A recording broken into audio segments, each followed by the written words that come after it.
Lorsque Jésus naquit à Bethléem au fond d'une pauvre étable, la Judée tout entière était placée sous la domination de l'Empire romain.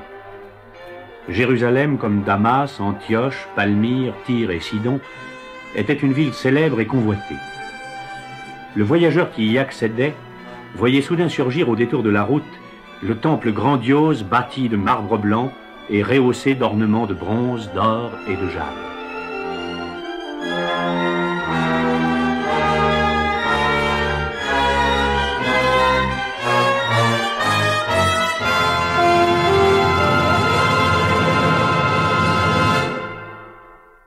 À l'époque où se déroule la triste et merveilleuse histoire qui va vous être contée, Tibère, empereur romain, avait succédé à Auguste. La Judée était toujours asservie aux lois de Rome et en supportait mal le joug.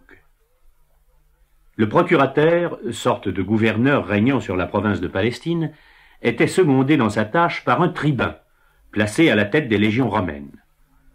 Le peuple juif, écrasé d'impôts, humilié dans sa condition humaine, courbait le front, mais gardait au fond du cœur l'espoir d'une rédemption prochaine.